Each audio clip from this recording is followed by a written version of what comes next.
দলের একদল কর্মী রয়েছে যারা দিনে তৃণমূল, রাতে অন্যমূল। এমন ৪৭ জনকে দল থেকে সরানো হয়েছে। আরও বেশ কিছু লাইনে আছে। এবার ব্যবস্থা হচ্ছে।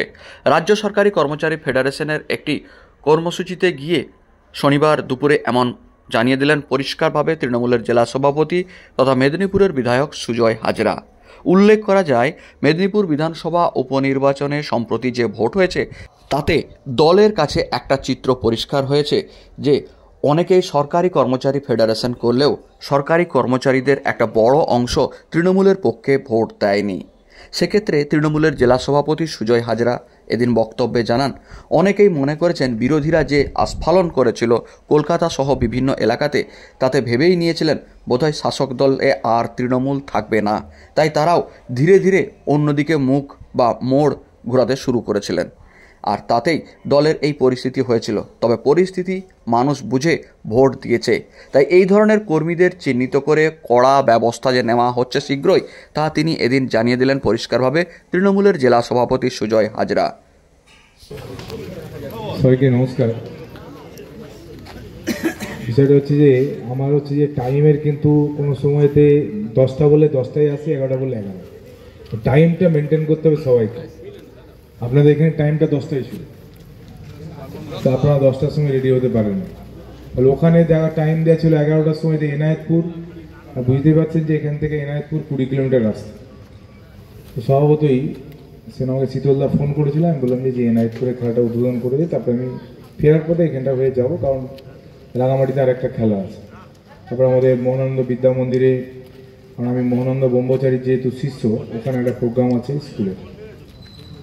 এখন আপনাদের কালেক্টরেট ইউনিটের আমাদের পশ্চিমবঙ্গ সরকারি কর্মচারী ফেডারেশন, আমাদের তৃণমূল কংগ্রেসের যে সংগঠন, মূল ফেডারেশনের আমরা যেমন বলি যে আমরা যেটা মূল সংগঠন, তার যদি শাখা প্রশাখা হিসাবে ছাত্র, যুব, মহিলা, এসসি, এসটি, মাইনরিটি প্রত্যেকটা সেল যদি শক্তিশালী হয়, তাহলে মূল শাখাটা শক্তিশালী হয়।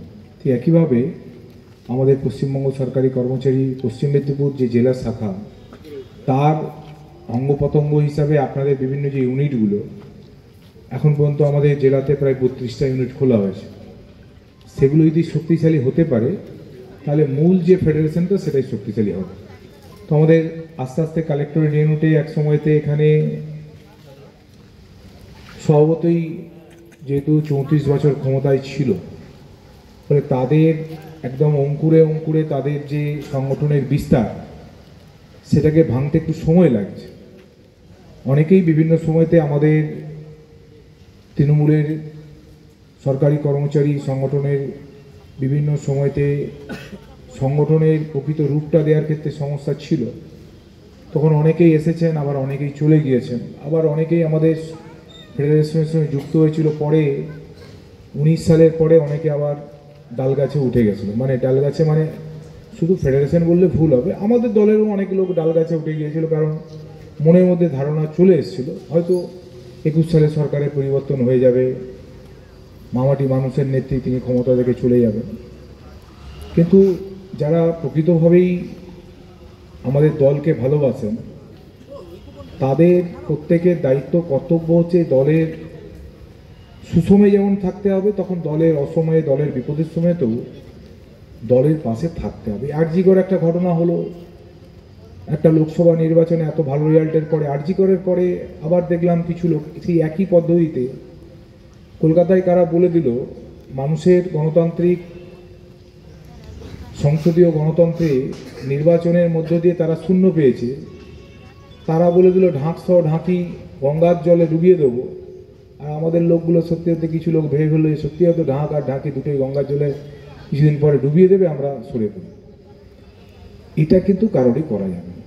আমাদের দলের এখন সংগঠনের যে স্তর দাঁড়িয়েছে, আগে এটা ছিল না, কিন্তু গত 3.5 বছর, প্রায় 40-42 মাস আমি সভাপতি হওয়ার পরে দলে থাকবো, দিনের বেলায় তৃণমূল, রাত্রেবেলায় আবার অন্য মূল, যারা এরকম করেছে, এরকম 47 জন ইতিমধ্যে আমাদের দল থেকে সাসপেন্ড হয়েছে।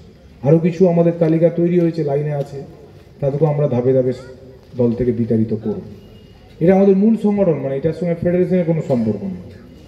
তো আমি এর আগেও সব জায়গাতে ফেডারেশনের ক্ষেত্রেও বলেছি যে দেখুন, ফেডারেশনের সঙ্গে আমাদের যারা আমরা মেদিনীপুর শহরে থাকি তাদের একটা নাড়ির টান এই কারণেই আছে, কারণ আমাদের যখন এই দল সরকারে ছিল না, আমাদের দলের যখন আর্থিক অবস্থা অত্যন্ত খারাপ ছিল, তখন এই যে আপনাদের অফিস দেখছেন, এই অফিসে 2006 সালে অজিত ভূঁইয়া তখন আমাদের প্রয়াত হয়েছেন, তিনি সভাপতি ছিলেন।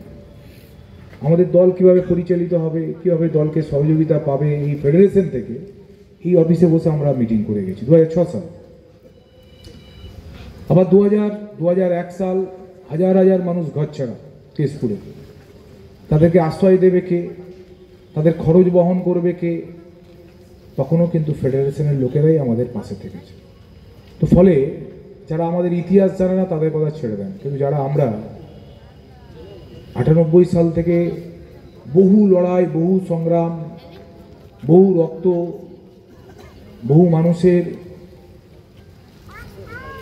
ত্যাগ, লড়াইয়ের বিনিময়ে আজকে সরকারে আমরা এসেছি, আমরা জানি যে ফেডারেশন কিভাবে দিনের পর দিন আমাদের মূল দলকে সহযোগিতা করে গেছে। এবং প্রথম থেকে আমি দায়িত্ব নিয়ে বলছি, 2001 সালে যখন আমাদের হাজার হাজার মানুষ ঘর ছাড়া, তখন এই ফেডারেশন যেভাবে সহযোগিতা করেছে, মূল দলের সঙ্গে যারা যুক্ত ছিল তারা সেভাবে সহযোগিতা করতে পারেনি, কিন্তু তাদেরকে আশ্রয় দেওয়া, খাবারের ব্যবস্থা করা সব ফেডারেশন থেকে হতো। তো ফলে ফেডারেশনের সঙ্গে কিন্তু আমাদের একটা নাড়ির টান প্রথম থেকে হয়ে আছে। আমরা যারা তৃণমূল কংগ্রেসের সৈনিক হিসাবে কাজ করি, আমরা সেই জন্য ফেডারেশনের যারা প্রকৃতপক্ষেই নেত্রীকে ভালোবেসে কাজ করেন তাদের প্রত্যেককে আমরা সম্মান করি, শ্রদ্ধা করি, এবং দীর্ঘ যারা এই আন্দোলনের সঙ্গে যুক্ত থেকেছেন তাদেরও চেষ্টা করি সবসময় তাদেরকে সম্মান দেওয়া। এখন আমাদের সরকারে আসার পরে বরং ফেডারেশন মানসিকভাবে অনেকটা দুর্বল হয়ে গিয়েছিল। ধাপে ধাপে কিন্তু আমাদের গত 2 বছর, 2.5 বছর, 3 বছর আবার আমাদের ফেডারেশনের একটা আলাদা চেহারা আমরা দেখতে পাচ্ছি, যার মধ্য দিয়ে এই যে 32টা আমাদের ইউনিট তৈরি করা গেছে, এবং প্রত্যেকটা ইউনিটে নিয়মিত মিটিং করে তাদের কাজ কি হবে। ফেডারেশন মানে তো এরকম নয় যে শুধু নিজেদের চাওয়া পাওয়া, এটা থাকবে, এটা স্বাভাবিক নিয়মেই। যারা ট্রেডের সঙ্গে যুক্ত থাকে তাদেরও চিন্তা ভাবনা থাকে যে ট্রেড ইউনিয়নের সঙ্গে যুক্ত থাকা মানেই যারা শ্রমিকরা তাদের দেনা পাওনা, বোনাস, গ্র্যাচুইটি, এটা থাকবে। কিন্তু সরকারি কর্মচারীদের ক্ষেত্রেও বিষয়টা থাকবে। তার সঙ্গে সঙ্গে সামাজিক চেতনা বোধ, কারণ আমাদের দেখেইছেন আমাদের মুখ্যমন্ত্রী যে সরকারি পরিষেবার যে স্কিমগুলো দেখেইছেন, আমাদের মুখ্যমন্ত্রী যে সরকারি পরিষেবার যে স্কিমগুলো, যদি সরকারি কর্মচারীরা যদি সহযোগিতা না করত, মুখ্যমন্ত্রীর পক্ষে কিন্তু এই সরকারি পরিষেবা বাড়ি বাড়ি মানুষের পৌঁছে দেওয়া কখনোই সম্ভব হতো না। কারণ আপনারা নিজেরাই এটা উপলব্ধি করতে পেরেছেন যে আজকে এই সরকারি সুযোগ সুবিধা পাওয়ার জন্য কাউকে তৃণমূল কংগ্রেস করতে হয় না। সরাসরি কোনো লোক বিডিও অফিসে গেল, সরাসরি কোনো লোক অঞ্চল অফিসে গেল, সরাসরি কোনো লোক জেলা পরিষদে গেল, সরকারি আধিকারিকদের মধ্য দিয়েই সেই স্কিমের তারা সুযোগ সুবিধা পায়। তো সেই জায়গাতে আপনারা যদি না থাকতেন তাহলে এই যে 100% ইমপ্লিমেন্টেশন একদম রুট পর্যায়ে, এটা কিন্তু কখনোই সম্ভব হতো না। সেটা আপনাদের জন্যই সম্ভব হয়েছে।